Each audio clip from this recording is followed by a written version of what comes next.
نداء الحق صوت قد شجاني وبلغني الحقيقة والأماني وكان لي السبيل إلى المعالي ونورا للهداية والبيان.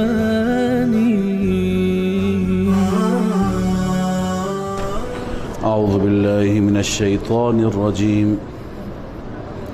بسم الله الرحمن الرحيم.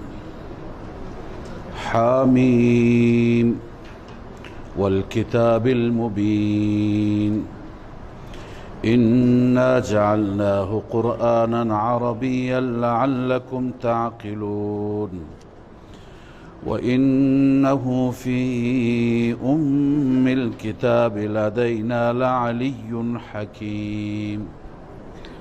صدق الله العظيم. اللهم صل على سيدنا وشفينا وحبيبنا اللهم صل.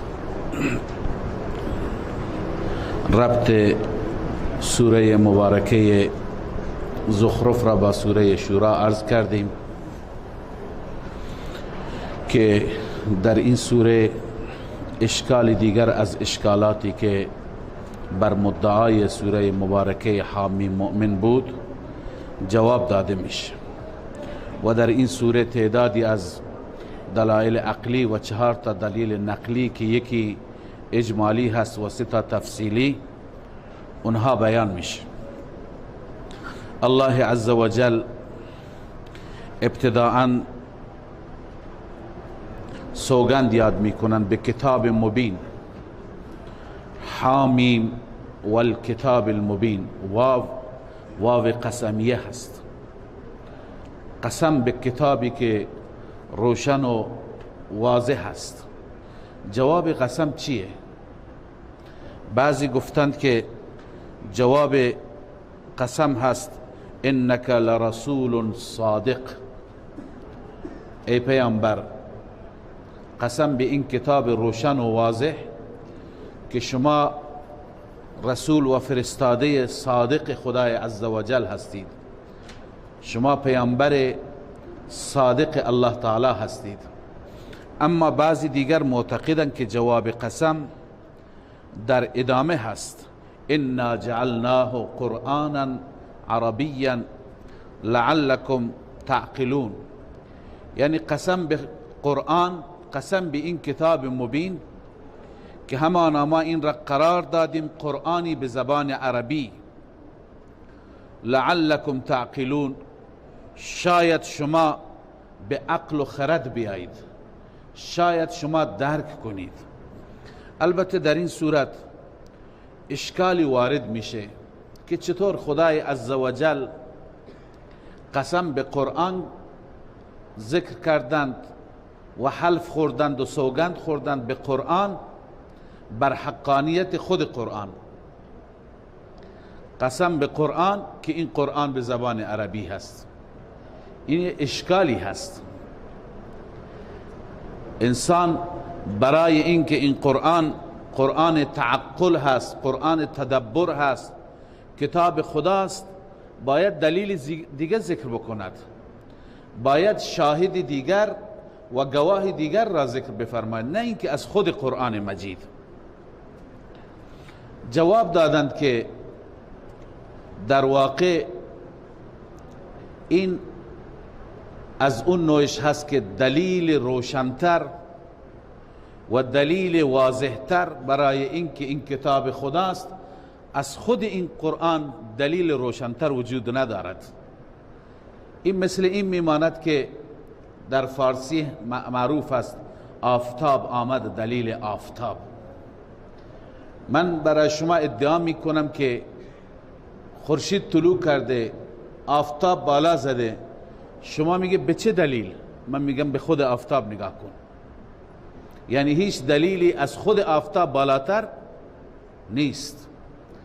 لذا اینجا که خداوند عزوجل این کتاب را کتاب قرآنی به زبان عربی برای تعقل و تدبر معرفی فرموده، دلیلش چیه؟ مدرکش چیه؟ خود کتاب مبین. خودش را نگاه کن، خودش را بررسی بکن، مطالبش را، مواعظش را، قواعدش را، دستوراتش را و اخبار ماضیه را، پیشگویی های درباره آینده را، همه را وقتی که نگاه میکنی به این نتیجه میرسی که واقعا کتاب خداست.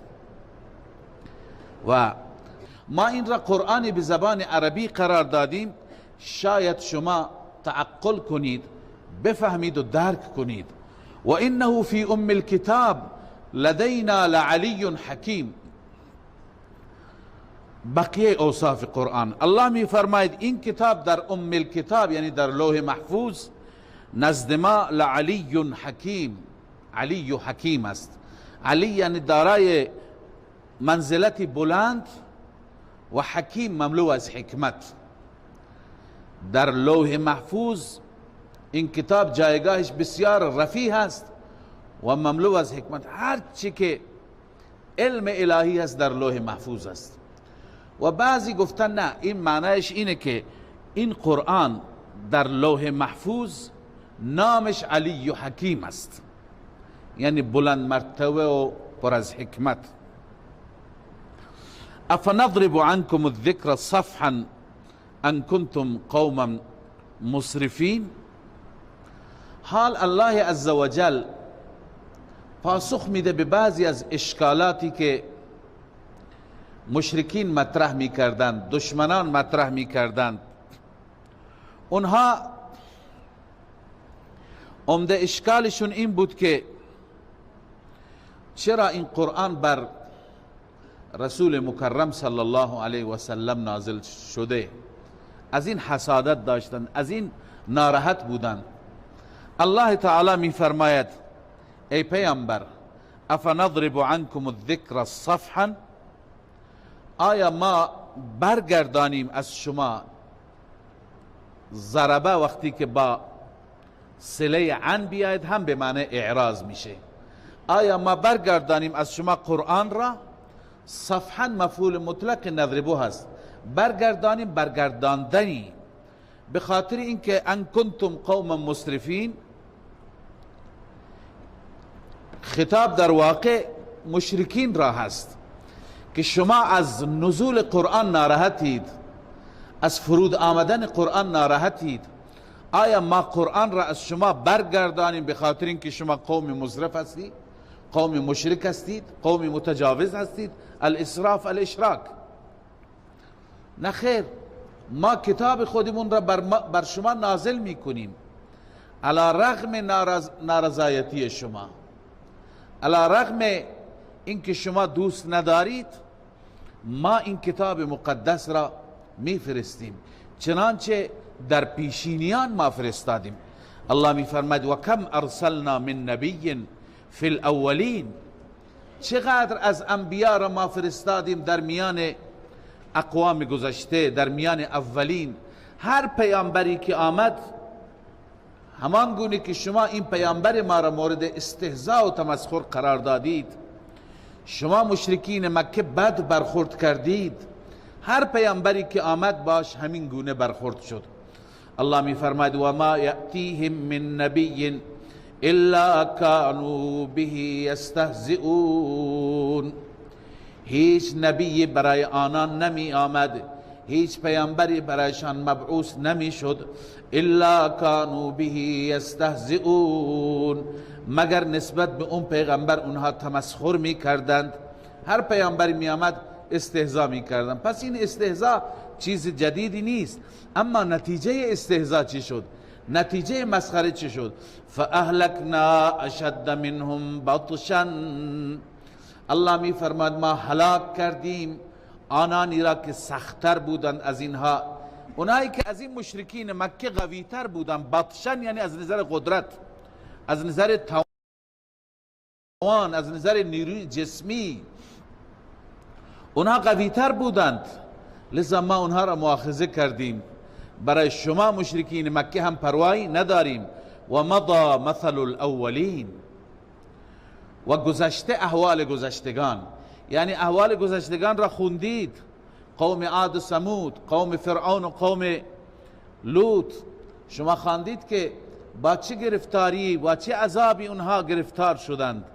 لذا الله می فرماید که از شما خیلی ها قویتر، از شما خیلی ها نیرومندتر، از شما خیلی ها که ادعایشون بالاتر بود اونها مؤاخذه شدند. شما کی هستید؟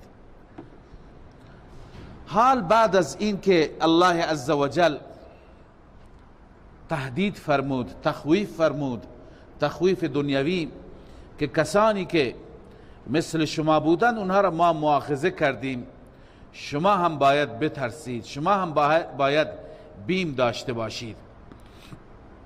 بعد از این دلیل توحید اعترافی ذکر میشه. دلیل توحید اعترافی همونه که از خود خصم، خود طرف قبول داره این بخش را، خودش قبول داره که خالق الله است، مالک الله است، رازق الله است.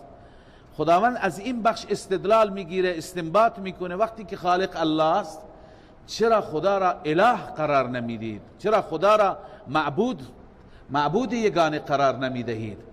لذا الله می فرماید ولئن سألتهم من خلق السماوات والارض، اگر از آنان سوال بفرمایید، بپرسید که چه ذاتی آفریده آسمان ها و زمین را، لیقولن خلقهن العزیز العلیم، البته حتما آنها خواهند گفت که آفریده اینها را ذاتی که غالب هست، عزیز هست و العلیم همه چیز را می داند.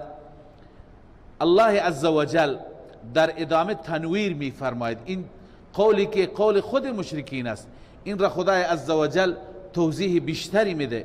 الذی جعل لكم الارض مهدا، آن ذاتی که قرار داد برای شما زمین را مهدا گهواره، و جعل لكم فیها سبلا لعلكم تهتدون، و قرار داد برای شما در این زمین راههای برای رسیدن به مقصد، راههای برای تردد و رفت و آمد.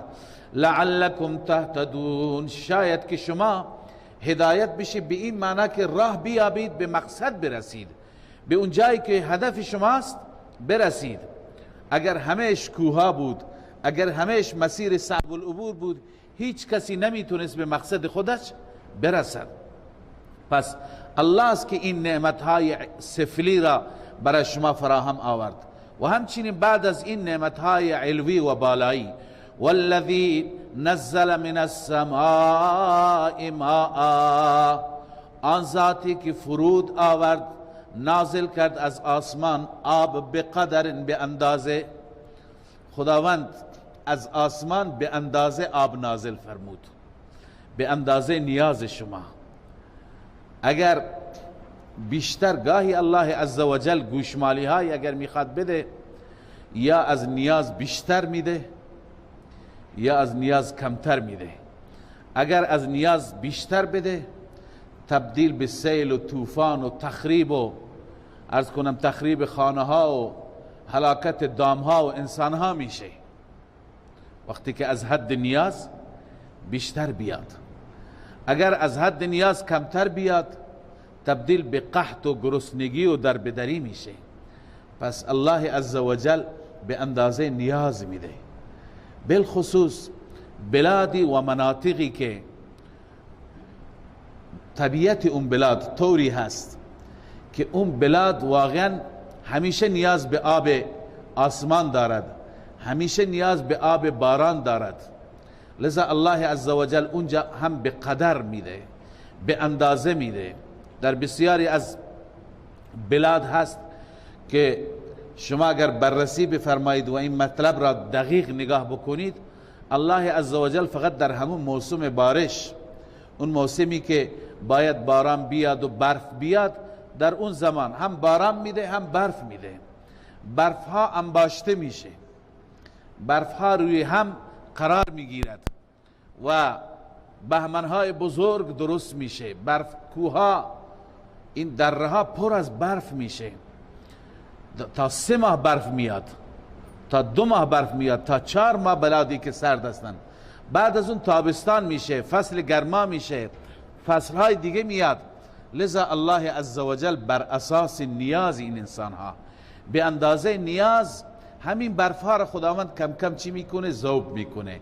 در طول سال، در 8 ماه دیگه، 9 ماه دیگه، تمام اون مردم از همین آبهایی که خداوند به صورت برف برایشون تو کوها ذخیره کرده، از اینها چی میکنن؟ کم کم استفاده میکنن در حد یک جویبار.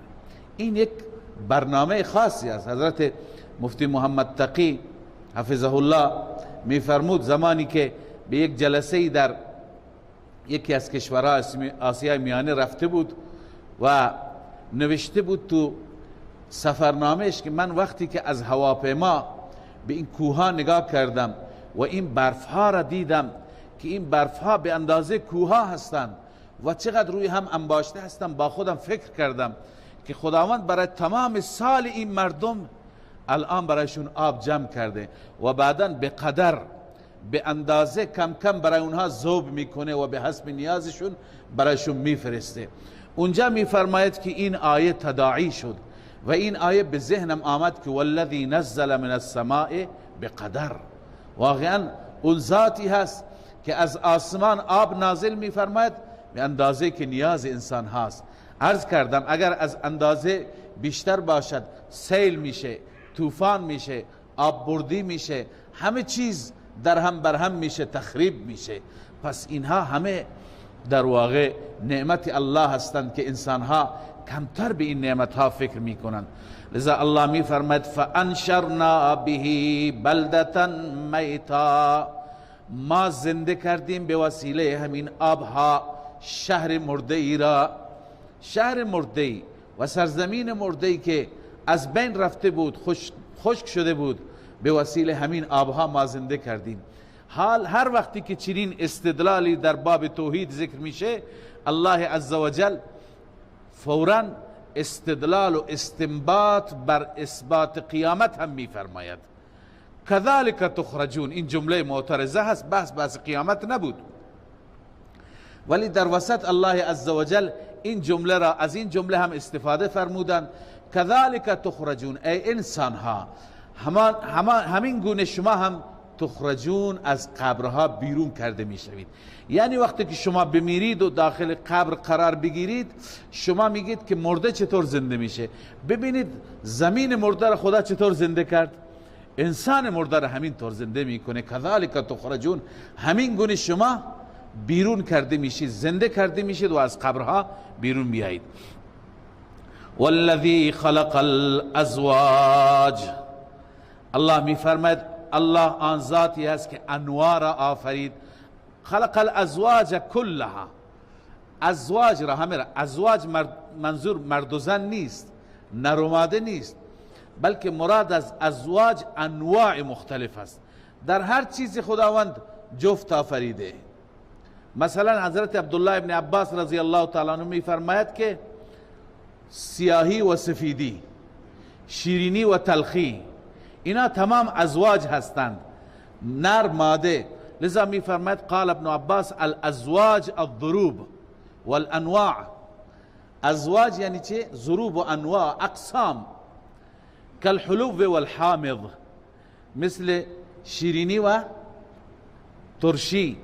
والابیض والاسود، سفیدی و سیاهی. والذکر والانثى، مرد و زن، گرمی و سردی، تاریکی و نور و روشنی. ببین هر چیز را متنوع آفریده، ازداد آفریده، ضد هم دیگر آفریده. والذی خلق الازواج کلها، همه انواع را، همه اقسام را او آفرید. و جعل لكم من الفلك والانعام ما ترکبون، و الله عزوجل قرار داد برای شما انسانها از کشتیها و چارپایان اون چی که شما سوار میشید، هم بر کشتی سوار میشید هم بر چارپایان سوار میشید. لتستووا علی ظهوره، تا اینکه شما بر پشت این حیوان یا بر پشت کشتی قرار بگیرید. ثم تذکروا نعمت ربکم.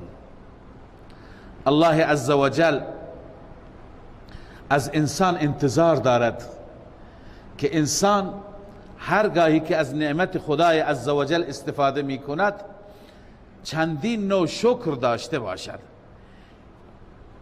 ثم تذکروا نعمت ربکم، یاد کردن نعمت رب. این چه شکری هست؟ شکر قلبی، شکر با قلب. یعنی وقتی که شما بر کشتی سوار شدی، بر شتر سوار شدی، بر اسب سوار شدی، بر چارپای یا مرکب و سواری که امروز هستند سوار شدید، ابتدا الله انتظار داره شما فکر کنید.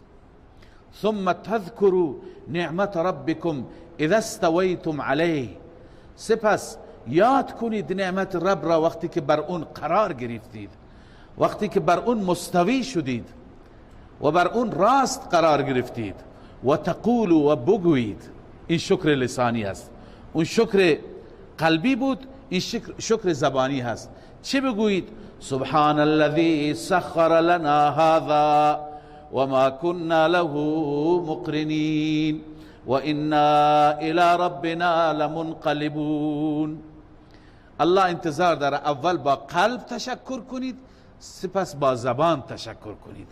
تشکر زبان که در این آیات مشخص شده اینه. سبحان الذی، پاک است، منزه است اون ذاتی که مسخر کرد برای ما این سواری را، این مرکب را در اختیار ما گذاشت. واقعا کشتی که طولش 200 متره، این کشتی را یک انسان با یک دکمه یا با یک پدال مثلا این کشتی را داره اداره میکنه. شتری که با اون حجم است، یک بچه با داشتن لگام این شتر را تابع خود کرده و مسخر کرده. لذا الله عزوجل برای ما مسخر کرد این را. و ما كنا له مقرنین، و ما نبودیم که تابع کنندگان باشیم. ما توانش را نداشتیم، ما قدرتش را نداشتیم.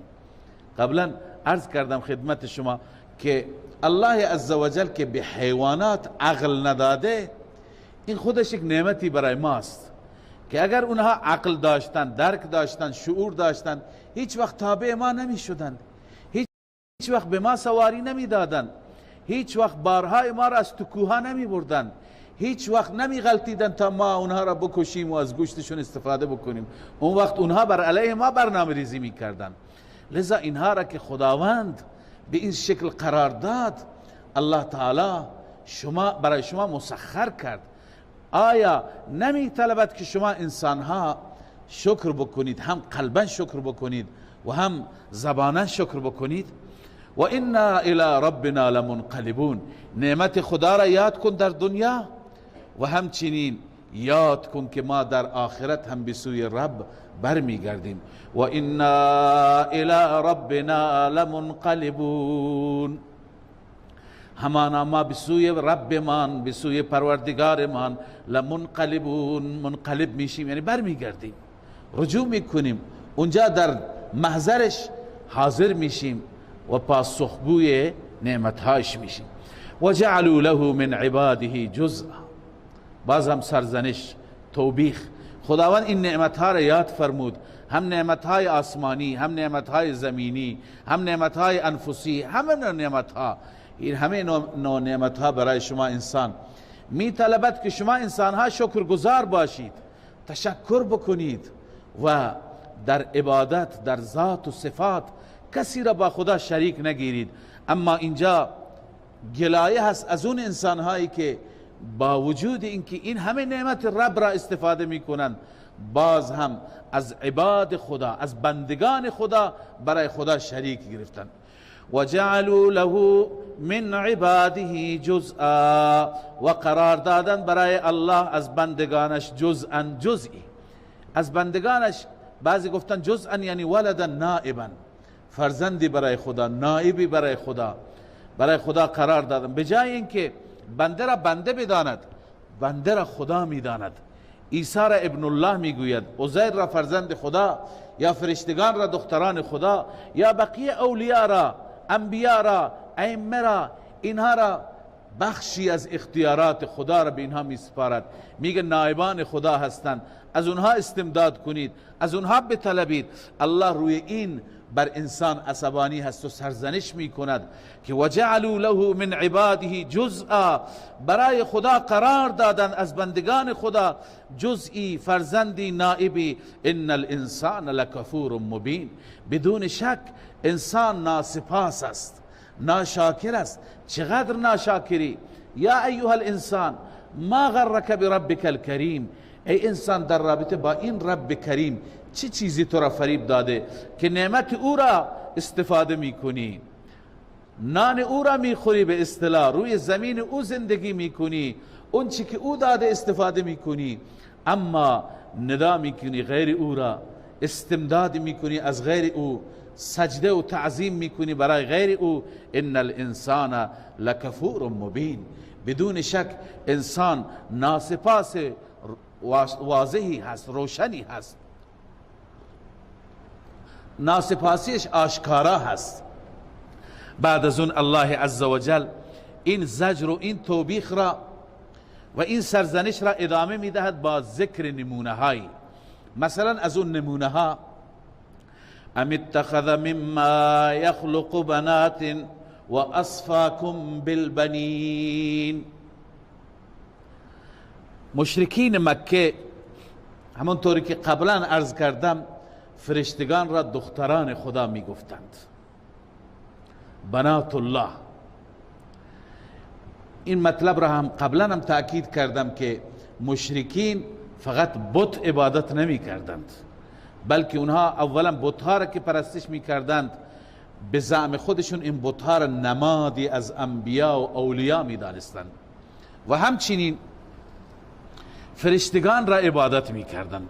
اعتقاد داشتن اینا تقرب دارند و فرشتگان را دختران خدا می نامیدند. خداوند می فرماید در این توبیخ: آیا خداوند از اون چیزی که خودش خلق کرده، فرشتگان را خدا آفریده، از آن چیزی که خودش خلق کرده برای خودش دختر انتخاب کرده؟ ام اتخذ مما یخلق بنات، برای خودش دختر انتخاب کرده. و اصفاکم بالبنین، و شما را برگزیده برای پسر، یعنی برای شما پسر انتخاب میکنه. شما خودتون دوست دارید که بهتون پسر برسه، خدا بهتون پسر بده. اگر پسر، الله عزوجل طبق زعم مخاطبین سخن میگوید، و الا از نظر الله عزوجل هیچ فرقی بین پسر و دختر نیست. این تقسیم الهی هست، اون پسر میده یا دختر میده یا هر دو را میده. اما الله عزوجل طبق دیدگاه مخاطبین، طبق عقیده مخاطبین صحبت میکنه که برای شما، برای خودش دختر انتخاب کرده، این همه ملائکه، و به شما پسر بده، یا به شما برای شما پسر انتخاب کرده، در حالی که شما خودتون وقتی که در خانه تون دختر متولد بشه چه کار میکنید؟ مشرکین مکه واقعا این گونه بودن که قرآن میگه: و اذا بشر احدهم بما ضرب للرحمن، هرگاه بشارت داده میشه، مژده داده میشه یکی از آنان، مژده به چی؟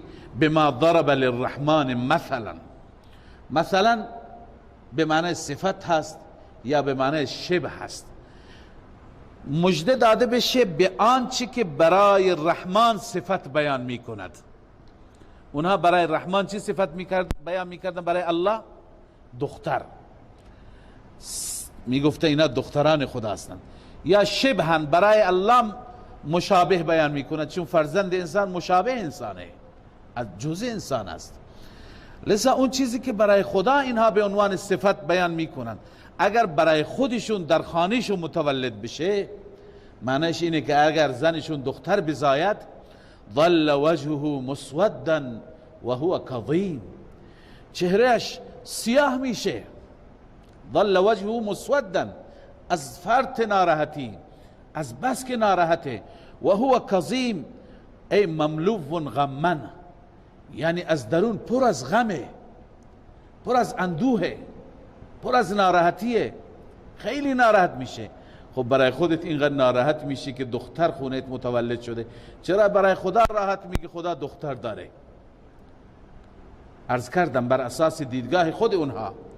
او من ینشأ فی الحلیه، خداوند عزوجل زن و مرد را آفریده، زن و مرد بندگان خدا هستند، فرق نمی کنند، برابرند.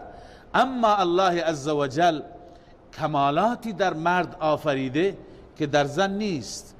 باز در زن یک امتیازاتی هست، یک محاسنی هست که در مرد نیست. ولی خب اگر خداوند العیاذ بالله برای خودش نائبی انتخاب میکرد، برای خودش جانشین انتخاب میکرد، زن را که ضعیفتر است، در چه چیز ضعیف است؟ در جر و بحث. در عرض کنم که همیش زن نشو و نمایش، رشد و نموش در چی است؟ در زیورالات است، در ناز و نعمت است. زن هیچ وقت در سختی ها نیست، سخت کوش و سخت کار همیش مرده.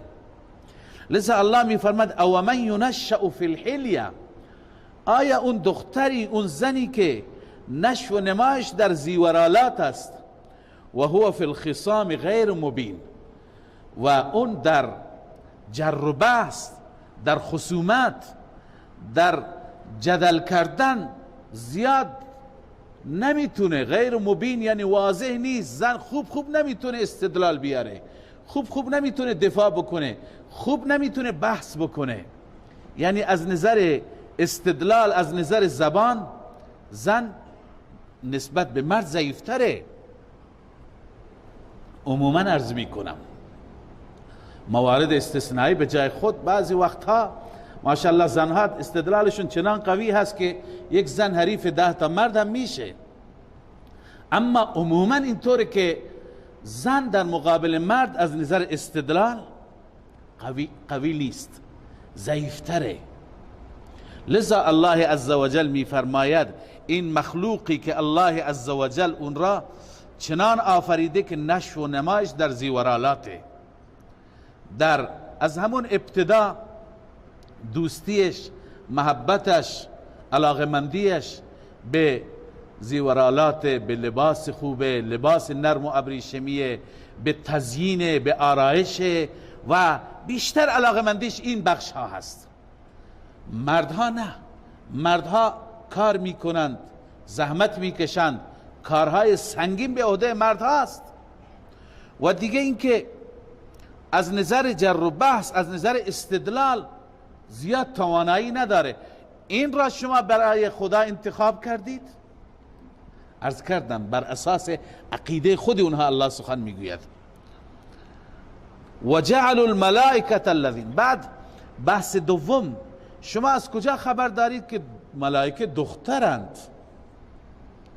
شما از کجا اطلاع دارید که اونها مؤنثند؟ الله می فرماید آیا به وقت آفرینششون شما بودید؟ شما اونجا تشریف داشتید که مشاهده بکنید؟ اصلش اینه، شما میدونید که ملائکه از تذکیر و تأنیث بدورند. الله عزوجل ملائکه را مذکر و مؤنث نیافریده. تو اونها مرد و زن نداریم، نر و ماده نداریم. ملائکه با توجه به اینکه از بسیاری از نیازاتی که انسانها و جنات دارند، مثل همین غریزه جنسی، از اینها پاکند، بدورند. اصلا الله عزوجل اونها را مذکر و مؤنث نیافریده. لذا الله به این جهلای مکه میگه شما از کجا خبر دارید که اینها دخترند؟ و جعل الملائکة الذین هم عباد الرحمن اناثا، اینها قرار دادن ملائکه را، ملائکه‌ای که بندگان رحمان هستند، این ملائکه را اناث قرار دادند، دختر قرار دادند. اشهدوا خلقهم، آیا اینها حاضر بودن به وقت پیدایششون؟ آیا این زمانی که ما ملائکه را آفریدیم مشرکین مکه، قریش مکه اونجا حضور داشتند؟ ستکتب شهادتهم و یسألون، یعنی الان دارن شهادت میدن، دارن میگن دختران خدا. گویی که به وقت پیدایش اونها حاضر بودن. خداوند میفرماید این شهادتشون نوشته میشه در دفتر اعمالشان.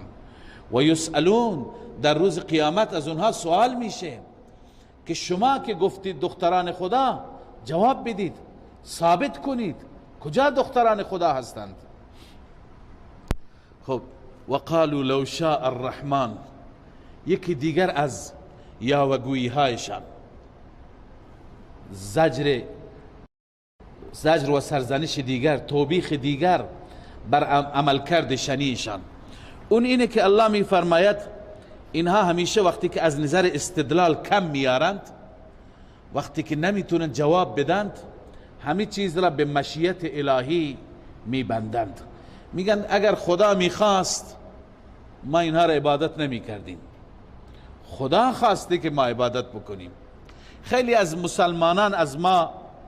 مسلمانان که هم واقعا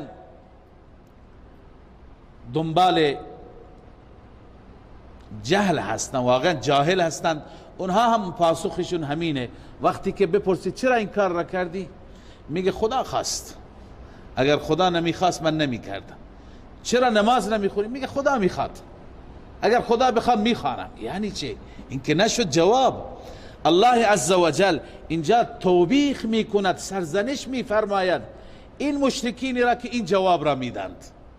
این در واقع تفره رفتن است، این در واقع فرار از مسئولیت است که بهشون گفته میشه که چرا شما فرشتگان را عبادت میکنید، میگه خدا اگر نمیخواست ما عبادت نمیکردیم. و قالوا لو شاء الرحمن ما عبدناهم، اگر رحمان میخواست ما عبادت نمیکردیم. حتما رحمان میخواد که ما عبادت میکنیم. ما لهم بذلك من علم، اینجا خدای عزوجل میفرماید این که اونها را عبادت میکنه هیچ نوع دلیلی ندارن، نه دلیل عقلی، نه دلیل نقلی، نه دلیل وحی، که این خدمت شما توضیح میدم. اما این که بعضی وقتا مردم همه چیز را به مشیت الهی معلق میکنند، بر اساس این آیه یکی از بزرگترین اشتباه انسان هاست. ببینید درسته هیچ چیز بدون مشیت الهی نمیشه. در دنیا هر اتفاقی میفته بر مشیت الهی است، بر خواست الهی است. اما خداوند عزوجل و ما تشاءون الا ان یشاء الله، شما هیچ چیزی نمیخواید تا زمانی که خدا نخواد. اما خدای عزوجل خواستش چیزی دیگه هست، رضایش چیزی دیگه هست. این دوتا را فرق بکنید، این دوتا را جدا بکنید از هم دیگه. خدای عزوجل انبیاء را فرستاد.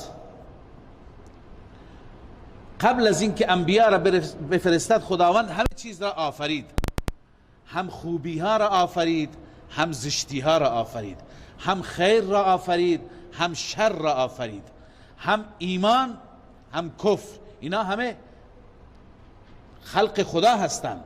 و بعد به من شما انسان ها حکم فرمود که از اختیارتون استفاده کنید. به هر یکی از من شما اختیار داده، به ما اختیار داده که ما کدوم را انتخاب میکنیم، ایمان را انتخاب میکنیم یا کفر را. فمن شاء فلیؤمن و من شاء فلیکفر. هر کسی میخواد ایمان بیارد، هر کسی میخواد کفر کنه. این اختیار را الله عزوجل به انسان ها داده. هر کسی میخواد راه عفت را انتخاب کند، هر کس میخواد راه بی عفتی را انتخاب بکند، هر کس میخواد راه صحیح را انتخاب بکند، هر کسی میخواد راه غلط را انتخاب بکند. خداوند ما را بالاجبار بر صراط مستقیم قرار نداده که اگر بالاجبار بر صراط مستقیم قرار بده این میشه ایمان جبر. اگر ما را بالاجبار بر راه کفر العیاذ بالله قرار بده این میشه باز هم جبر و ظلم. لذا الله عزوجل به انسانها اختیار داده. درسته همه چیز به مشیت الهی است، اما رضای الهی در راه ایمانه، در راه خیره، در صراط مستقیمه. الان چون که انسان اختیار داره، بعد انبیاء را فرستاد، به انسان همه حواس را داد، چشم داد، گوش داد، زبان داد، عقل و فهم داد، درک داد، انبیا را فرستاد، کتاب ها را هم الله عزوجل فرستاد. اینها همه ممد هستند، ما را کمک میکنند که ما چیکار بکنیم؟ راه خیر را انتخاب بکنیم. این همه حواس خمسه، بعد از حواس خمسه عقل، خداوند به ما عقل داد. بعد از عقل دلایل آفاق و دلایل انفس، یعنی یک سری دلایل در وجود خود ما هست، یک سری دلایلی که داریم میخوانیم در این عالم هست. این آسمان، این زمین، دریاست، کوه، اینا همه هستند. مزید بر آن انبیا را هم فرستاده، کتاب ها را هم فرستاده. اینها را فرستاده، باز به ما اختیار داده که ما کدوم راه را انتخاب میکنیم. الان ما راه غلط را انتخاب بکنیم، بگیم خدا خواسته، خدا از این ناراضی میشه، چون که الله عزوجل به ما اختیار داده، ما را جبر نکرده که ما بریم بر راه غلط. بنابراین هر کسی که بگوید خدا خواسته، این از جاهلیتش است. خدا بهت انتخاب داده، خدا تو را آزاد گذاشته. ببین هر یکی از شما الان میدونین من اختیار دارم از اینجا از مسجد برم بیرون یا نرم. این اندازه انسان درک میکنه که اختیار داره. هر کسی میدونه که من میتونم برم نماز بخونم نخونم، این اختیار را خدا بهش داده. پس بنابراین اگر انسان اشتباهات خودش را به خواست و مشیت الهی نسبت بده و خواست و مشیت الهی را بهانه قرار بده، این مسئولیت گریزی هست، این تفره رفتن است، بر این الله ناراضی هست و اینجا توبیخ می کند. لذا الله می فرماید وقالوا لو شاء الرحمن، مشرکین می گویند اگر رحمان می خواست ما عبدناهم، ما اینها را عبادت نمی کردیم. الله می فرماید ما لهم بذلك من علم، این نفی دلیل عقلی است. اینها هیچ نوع علمی نسبت به این ندارند، یعنی هیچ دلیل عقلی برای عبادت اینها ندارند. پس اینها از کجا عبادت میکنند؟ انهم الا یخرصون، اینها نیستند مگر تخمینا، بدون اینکه دلیل باشد تخمینا یک چیز را میگند و عمل میکنند. پس اینها در واقع قول محققی نمیگن انهم الا یخرصون. تفسیر مظهری نوشته ای یقولون قولا باطلا بالظن والتخمین، قولا باطلا، یک قول باطلی، یک سخن باطلی از روی ظن و تخمین میگن، از روی گمان میگن، هیچ سخن محققی و مدللی اینها ندارن.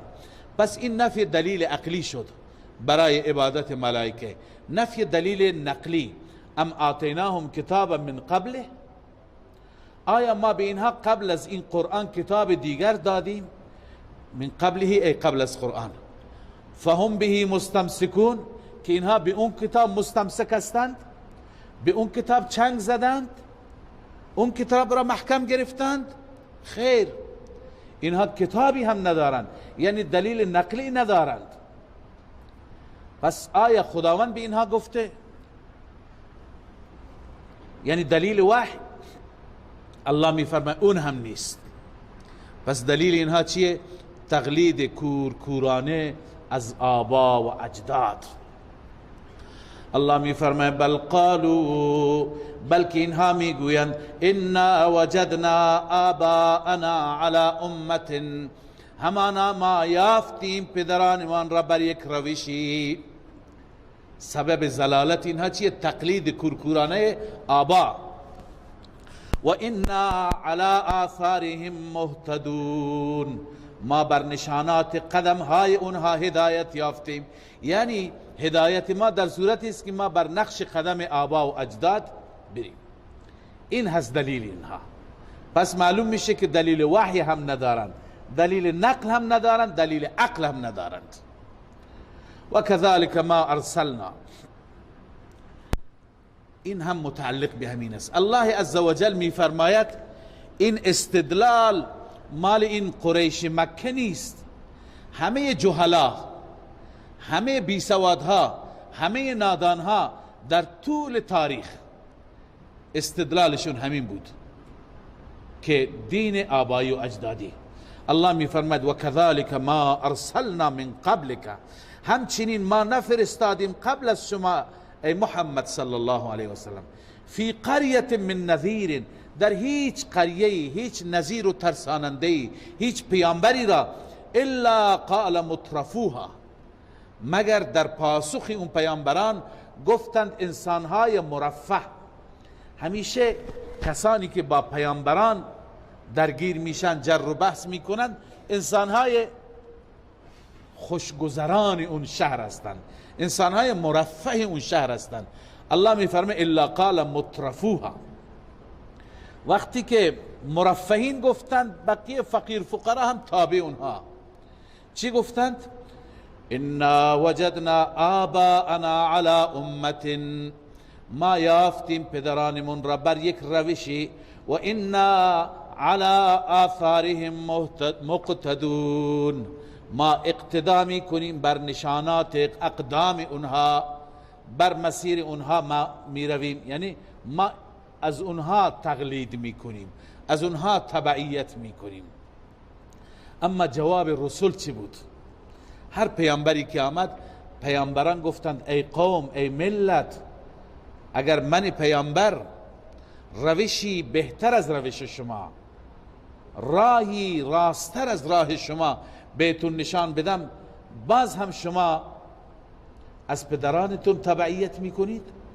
قال اولو جئتكم، جواب رسول گفت پیامبر اونها اولو جئتكم، قبل از این ای همزه استفهامیه فعل مقدر است، یعنی اتتبعون آباءکم ولو جئتكم، بعد از همزه استفهام چی مقدر است؟ تتبعون آباءکم، ای قوم، ای ملت، اتتبعون آباءکم، آیا شما از پدرانتون تقلید میکنید؟ ولو جئتكم باهدا، گرچه من پیامبر بیاورم پیش شما دینی که اهدا باشد، بر هدایت بیشتر باشد، ای بدین اهدا، من دین اهدا بیاورم مما وجدتم علیه آباءکم، از آنچه که یافتید پدرانتون را، آیا باز هم حرف من قبول نمی کنید؟ اونها جواب دیگه نداشتند. اناد قوم قالوا انا بما ارسلتم به کافرون، ای پیامبران اون چه که شما فرستاده شدید برای اون مطلبی که شما آمدید ما قبول نداریم. شما یکتاپرستی میخواهید، شما میخواهید ما آلهه را رها بکنیم، ما نسبت به اون چی هستیم کافرون، یعنی منکرین، کافرین، ما یکتاپرستی را قبول نداریم. الله میفرماید وقتی که اینها جواب رسول را اینگونه دادند، سربالایی دادند و صاف صاف انکار کردند، فانتقمنا منهم، ما از اونها انتقام گرفتیم. الان برو در تاریخ بگرد نتیجه اقوام گذشته را، فانظر کیف کان عاقبت المکذبین، ببین عاقبت و نتیجه تکذیب کنندگان چی شد، اونایی که تکذیب کردن رسول الهی را. و اذ قال ابراهیم لابیه و قومه اننی براء مما تعبدون، خداوند به صورت اجمال از انبیا گفت، از اقوام گفت، حال به صورت تفصیل بیان می فرماید. اولین دلیل نقلی تفصیلی از سیدنا ابراهیم است که ببینید ابراهیم همین دعوت به یکتاپرستی را، دعوت به سوی اله واحد را با چه دلائلی اثبات فرمود. الله می فرماید و اذ قال ابراهیم لابیه و قومه، زمانی که گفت ابراهیم برای پدرش و قومش گفت اننی براء مما تعبدون، ای پدر ای قوم من بری هستم، من بیزار هستم، مما تعبدون از عبادت اون چه که شما عبادت میکنید، الا الذي فطرنی فانه سيهدين، الا بمعنی لكن هست، استثناء منقطع است، لكن الذي فطرنی، اما اون ذاتی که مرا خلق فرمود، مرا آفرید، فانه سيهدين، سیهدین برای قریب نیست، ان قریب مرا هدایت میکنه. ابراهیم علیه السلام هدایت یافته بود، این سین گاهی برای تقریب میاد، گاهی برای تأکید میاد. اینجا برای تأکیده. سیهدین یعنی حتما مرا راهنمایی میکند. لذا ابراهیم این گونه آشکارا شفاف مسئله توحید را پیش قوم عنوان کرد. الله میفرماید و جعلها کلمتا باقیه، خداوند قرار داد این کلمه توحید را. جعلها الضمیر المنسوب لكلمة التوحید اعنی لا اله الا الله، همین الا الذی فطرنی همون لا اله الا الله است که اننی براء مما تعبدون، بیزاری از خدایان اونها میشه لا اله. اننی براء مما تعبدون، از خدایان شما بیزارم، یعنی لا اله الا الذی فطرنی الا الله. پس شما یه وقتی اعتراض نکنید که جعلها قبل از این لا اله الا الله کجا گذاشته که مرجع ضمیر است. لا اله الا الله ضمناً در اننی براء و در الا الذی گذاشت. پس و جعلها، خداوند این کلمه طیبه را کلمتا باقیتا، یک کلمه باقی که یادگاری بود از ابراهیم، گذاشت فی عقبه، پشت سر ابراهیم. فی عقبه یعنی فی اولاده و ذریته، لعلهم یرجعون، شاید اولاد ابراهیم که همین مشرکین مکه باشند، همین قریش مکه باشند، اینها برگردند از شرک، برگردند از غیر الله پرستی. و باز خدای عزوجل بالخصوص در رابطه با مشرکین مکه میفرماید، در رابطه با اولاد ابراهیم میگه. چون اینجا سوال میشه که آیا اولاد ابراهیم با توجه به این که ابراهیم این وصیت را کرد نباید مشرک نمیشدند؟ باید مشرک نمیشدند دیگه. آیا مگر شبهاتی در رابطه با توحید بود که بعضم اونا شرک را قبول کردند؟ الله میفرماید نخیر، ما بقی موضع شبهه، اینجا هیچ جای شبهه نمان.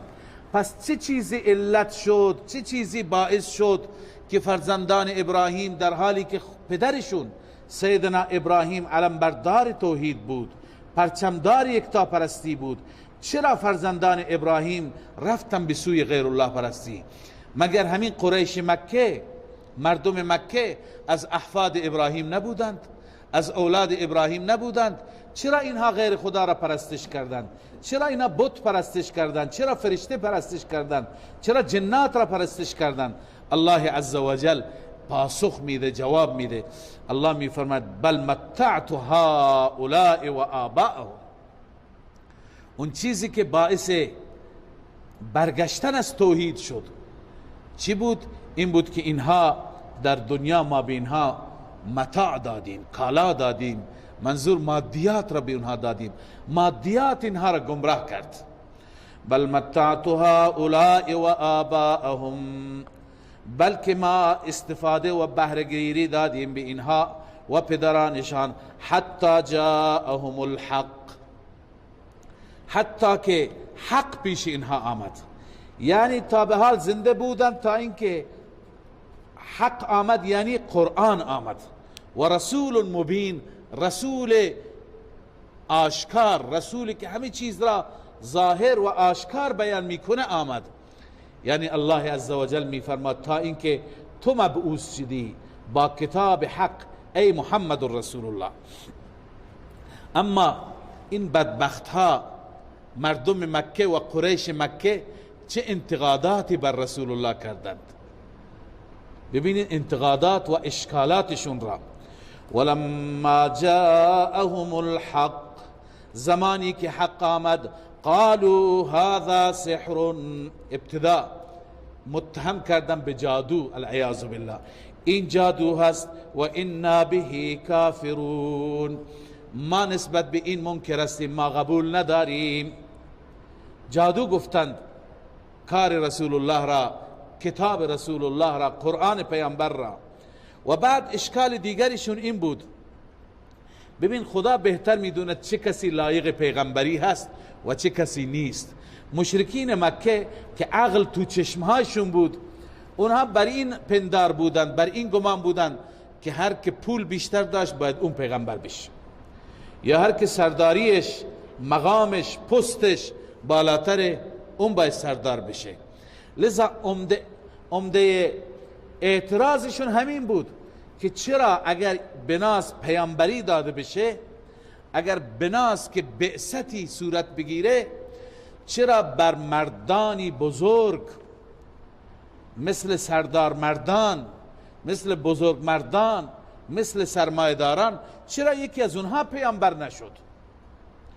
غافل از این که الله اعلم حیث یجعل رسالته، الله بهتر میداند که رسالت را و پیامبری را کجا بده، به کی بده. الله قلبها را نگاه میکنه نه پولها را. الله عزوجل درون را نگاه میکنه نه بیرون را. لذا الله میفرماید اونها چه اعتراضی کردند؟ وقالوا لولا نزل هذا القرآن، آنان گفتند چرا نازل نشد این قرآن على رجل من القريتين عظیم، بر مردی از دو قریه. منظور از دو قریه بنویسین مکه و طائف. یعنی چرا یک سردار از اهل مکه یا پیامبر میشد یا از طائف؟ منظورشون در مکه ولید ابن مغیره بود که بظاهر عاقل ترشون بود، باسواد ترشون بود، با فرهنگ ترشون بود، دور دیده و دنیا دیده بود، همه جا رفته بود. و منظورشون از سرداری که در طائف بود عروة ابن مسعود ثقفی بود. عروة ابن مسعود ثقفی می گفتند على رجل من القريتين عظیم، عظیم صفت رجل است، ای على رجل عظیم من القريتين، بر بزرگ مردی، بر رئیسی که از این دو قریه باشه. بر یکی از رؤسا چرا پیامبری نیامد؟ چرا اونها پیامبر نشدند؟ الله عزوجل می فرماد اهم یقسمون رحمت ربک، مگر تقسیم رحمت پروردگار به دست اینهاست؟ اینها باید نبوت را بگند که به چه کسی ما بدیم؟ اینها باید مستحق را پیدا بکنند. ذی حق کیه؟ نخیر، همه چیز به دست ماست. ما بهتر میدونیم چه کسی صلاحیت داره، چه کسی لیاقت و ارزشش را داره. لذا الله می فرماید اهم یقسمون رحمت ربک، منظور از رحمت رب پایینش بنویسید رحمت خاصه، یعنی نبوت. آیا نبوت را اینها تقسیم می کنند؟ نحن قسمنا بینهم معیشتهم فی الحیات الدنیا. الله می فرماید نبوت به جای خود همین مادیات را هم ما تقسیم کردیم. مادیات را، پول را، عرض کنم رزق و روزی را ما برای انسان ها دادیم. نحن قسمنا بینهم معیشتهم فی الحیات الدنیا، ما تقسیم کردیم بین آنان معیشتشون را در زندگی دنیا. به یکی زیاد دادیم، به یکی کم دادیم. یکی گرسنه سیر نمیشه، یکی نمیدونه از بس زیاد داره چی کار بکنه. این تقسیم الهی هست. و رفعنا بعضهم فوق بعض درجات، الله می فرماید ما بلند کردیم بعضی را فوق بعضی، از نظر درجه، یعنی به بعضی مرتبه دادیم، به بعضی درجه دادیم، بعضی را بیشتر دادیم، بعضی را کمتر دادیم. چرا؟ شاید به ذهن شما هم بیاید، قبلا هم این سوال را مطرح کردم، چرا خداوند به همه یکسان نداد؟ بعضی میگه العیاذ بالله این ظلم است، به یکی زیاد داده به یکی کم داده، یکی فئودال است و سرمایدار هست، یکی فقیر نان شب نداره. الله عزوجل حکمت را بیان فرموده. اینجا قبلا هم گفتم که در سوره زخرف حکمت بیان شده، حکمت همینه. الله می فرماید لیتخذ بعضهم بعضا سخریا، تا که بعضی را به عنوان خدمتگار بگیرند، خدمت کننده بگیرند. اگر خداوند به همه فراوان میداد، همه داشتند، همه سرمایدار بودند، هیچ نیازمندی نبود، اون وقت نظام دنیای ما مختل میشد. الان نه، الان الله عزوجل سرمایدار و فقیر آفریده. سرمایدار محتاج فقیره، فقیر محتاج سرمایداره. سرمایدار میخواد باغی درست بکنه، خب خودش نمیره بیل بزنه، چه کار میکنه؟ فقیر را استخدام میکنه که تو بیا برای من باغم را درست بکن. خب پس سرمایدار هم محتاج فقیر شد، فقیر هم میره برایش کار میکنه، فقیر هم برایش زحمت میکشه چون نیاز به پول داره. پس ببین هر دو تا محتاج همدیگر هستند. سرمایدار میخواد برای خودش برج درست کنه، میخواد ساختمان درست کنه، لذا نیازمند هست که کسی کار بکنه، کسی میره کار بکنه که محتاج باشه. اگر فرض کنید همه بودن میلیاردر، همه داشتند، اون وقت خدمات را کی انجام میداد؟ کارها را کی انجام میداد؟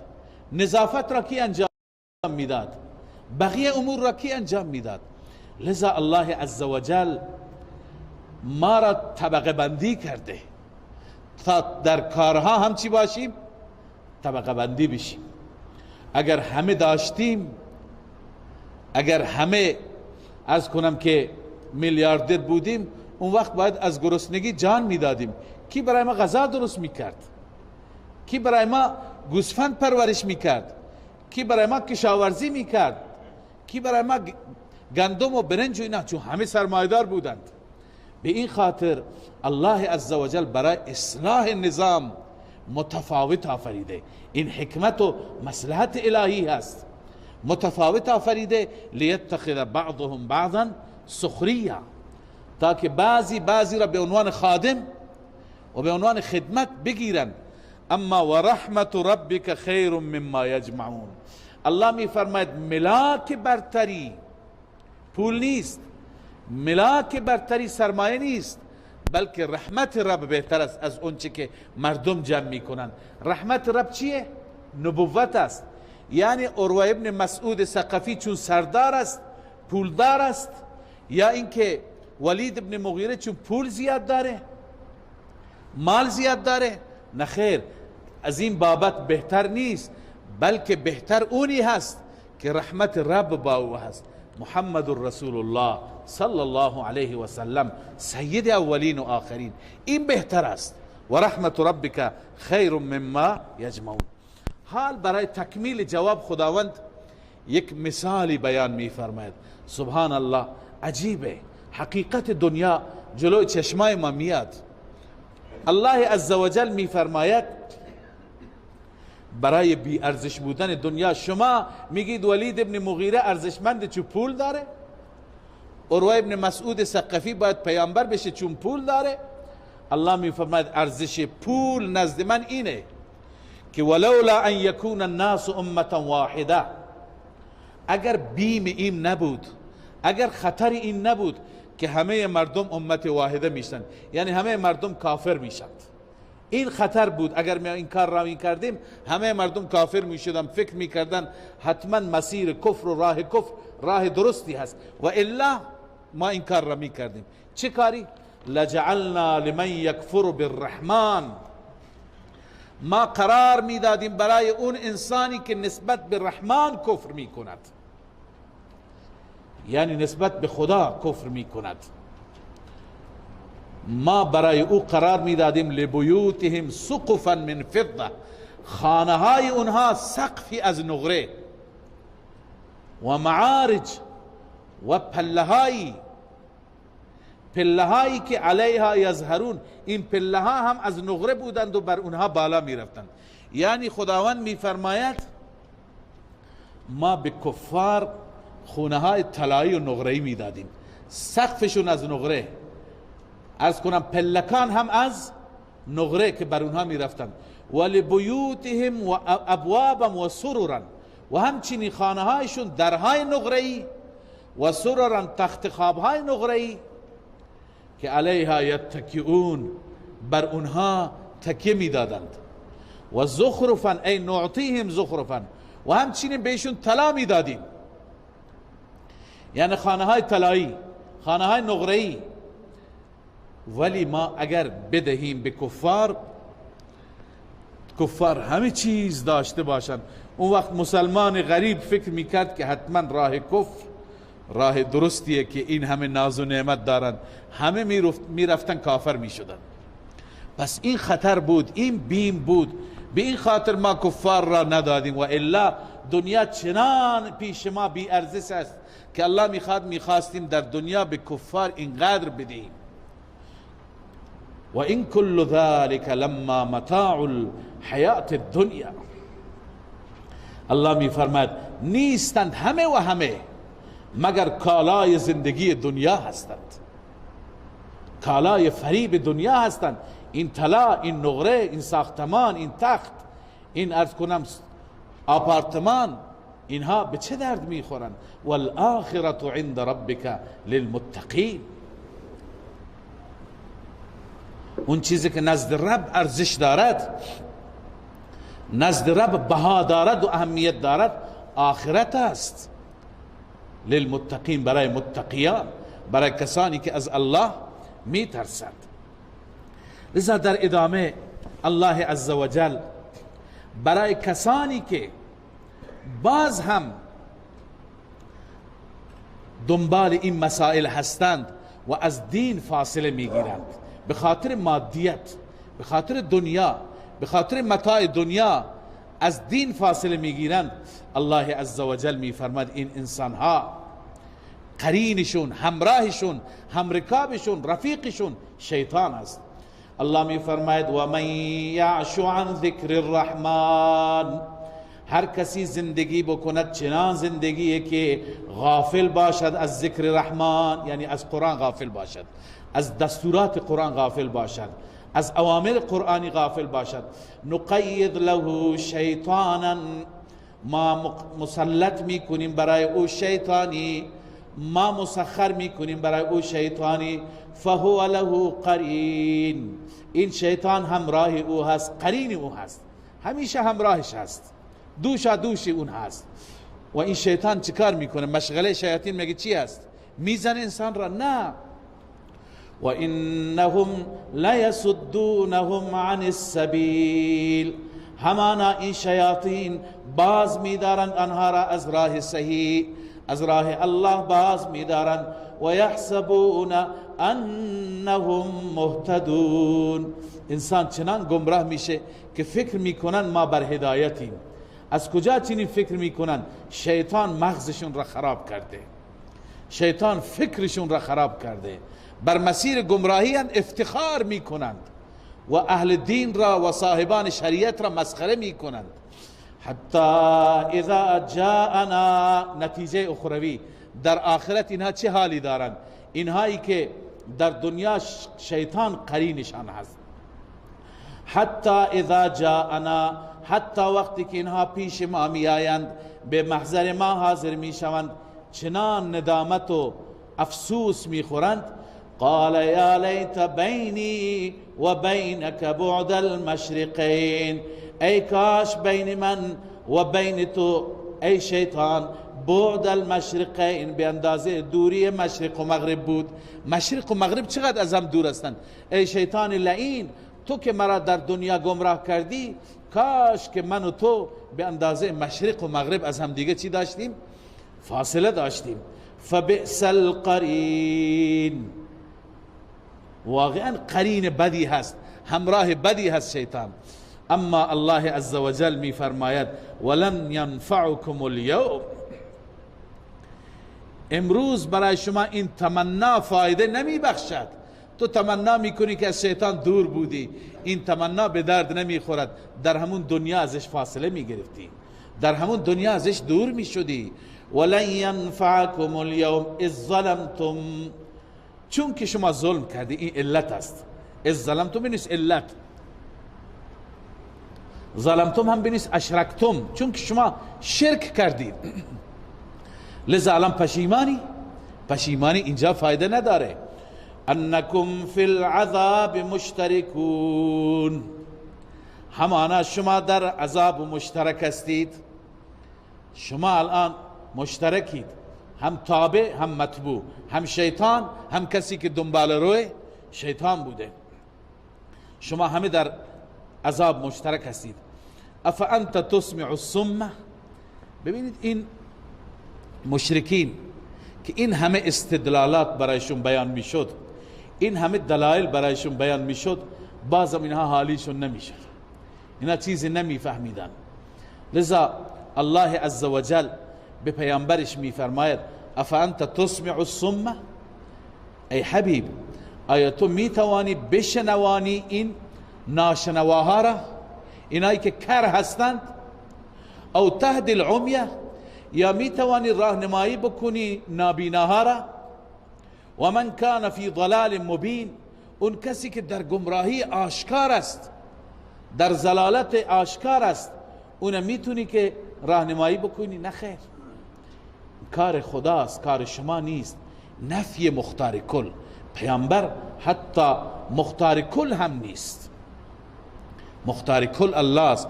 پیغمبر چه کاره هست؟ ان علیک الا البلاغ، بر پیامبر فقط بلاغ است، بر رسولان بلاغ است و بس، بر پیامبر فقط تبلیغ احکام است. لذا الله عزوجل تخویف دنیوی بیان می‌فرماید. این سوره مکی هست، الله وعید بیان می‌فرماید. در مکه کسی فکرش نمی‌کرد که ای پیامبر یا در حیات شما یا بعد از وفات شما ما اینها را به عذاب سخت گرفتار می‌کنیم، فاما نذهبن بک، یا اینکه ما تو را میبریم، یعنی از این دنیا، فانا منهم منتقمون، به هر حال ما از اونها انتقام میگیریم، از اونها انتقام را میگیریم. او نرینک الذی وعدناهم، یا که ما به تو نشان میدهیم آن چیزی که ما با آنان وعده کردیم. خداوند چی وعده کرده بود؟ عذاب را ما به تو نشان میدهیم. چنانچه رب العالمین در روز بدر و امثال بدر به رسولش، به حبیبش نشان داد. به هر حال ما چه قبل از اون شما را بمیرانیم، وفات بدهیم، یا اینکه به شما نشان بدهیم، فانا علیهم مقتدرون، ما بر آنها چی هستیم؟ مقتدر، توانا، توانمند. بس ای پیغمبر شما نگران عذاب نباش، شما مسیر خودت را بگیر. پیغمبر باید چیکار بکند؟ فاستمسک بالذی اوحی الیک، تو محکم بگیر آن کتابی را، آن قرآنی را که وحی میشه به سوی تو. وظیفه تو محکم گرفتن به قرآن. لذا عزیزان قرآن بهترین ابزار هست برای اینکه ما محکم به قرآن چنگ بزنیم. میخوای به من نزدیک بشی؟ با کلام من، تلاوت کلام، تدبر در کلام، تفکر در کلام. لذا الله عزوجل اینجا هم به پیغمبرش میگه که ای پیغمبر ما چه در حیات شما چه بعد از وفات شما ما اینها را عذاب بدیم، عذاب میدیم، اما شما چی کار کن؟ فاستمسک بالذی اوحی الیک، به اون قرآنی که به سوی تو وحی می شود به اون چنگ بزن. انک علی صراط مستقیم، همانا شما بر صراط مستقیم هستید. و بعد الله عزوجل درباره قرآن میگه و انه لذکر لک ولقومک، این قرآن شرفی هست برای شما و برای قوم شما. لذکرون دو تا معنا داره، یکی این که این قرآن شرف هست و دیگر این که تذکر و پند و اندرز هست. شرف است به چه صورت؟ که این قرآن در اولین نزولش بر قوم تو نازل شد، بر اساس احوال اونها نازل شد، به زبان اونها نازل شد، باید افتخار بکنند، باید ببالند قوم تو. قرطبی گفته یعنی القرآن شرفا لك ولقومك من قریش اذ نزل بلغتهم وعلى رجل منهم، چون که به زبان اونها نازل شد و بر مردی از اونها نازل شد. باید قریش افتخار میکرد که بر مردی از ما، بر بزرگ مردی مثل محمد رسول الله صلی الله علیه و سلم این قرآن نازل شده. اما این بدبخت ها به جای اینکه افتخار بکنند، تمسخر میکردند، استهزا میکردند، اذیت و آزار میرسوندند.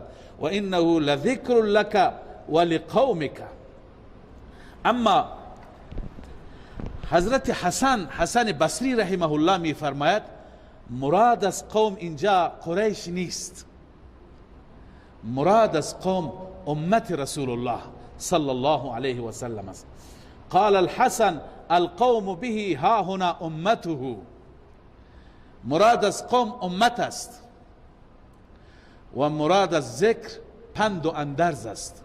پس معنی چی میشه؟ این تفسیر دوم است. والمعنى و انه لتذکرة و موعظة. ای پیامبر این قرآن تذکره و موعظه است برای تو و برای امتت.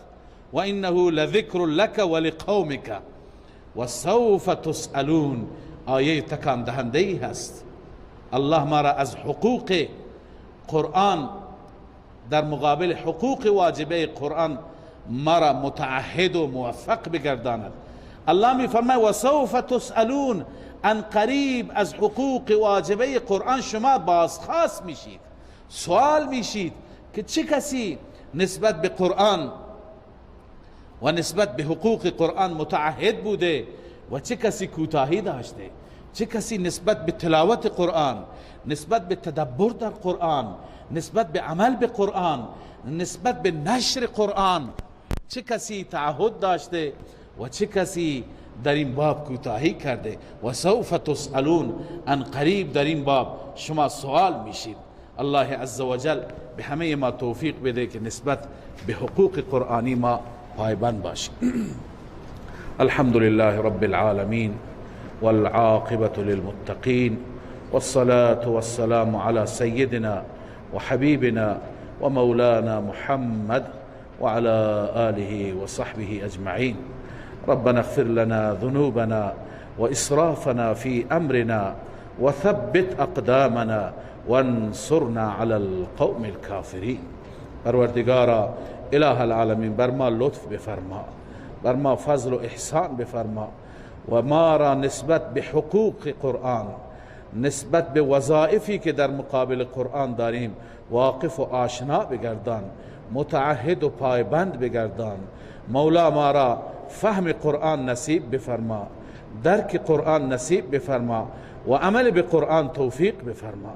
پروردگارا رب به ما توفیق بده که زندگی ما، نشستن و برخاستن ما، عمل ما، طاعت ما، عبادت ما، معامله ما، معاشره ما همه و همه مطابق دستور قرآن باشد.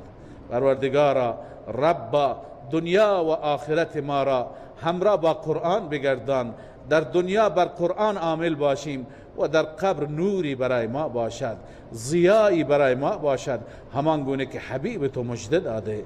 پروردگار روز قیامت قرآن را بر علیه ما شاکی نگردان، به نفع ما شافی بگردان.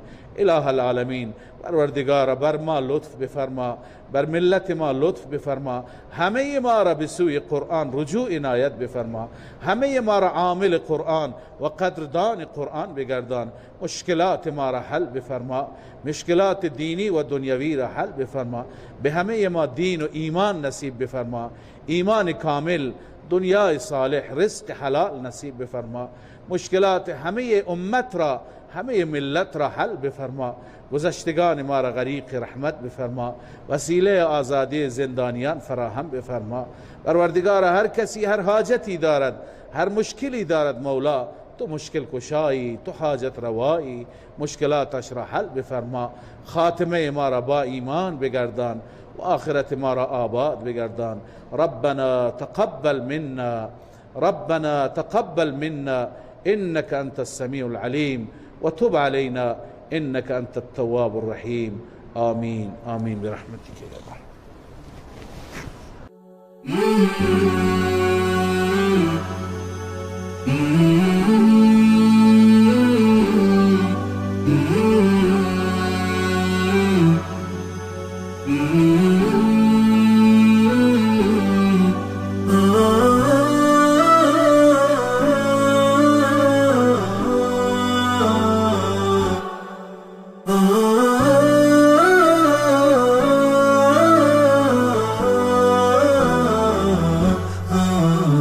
نداء الحق صوت قد شجاني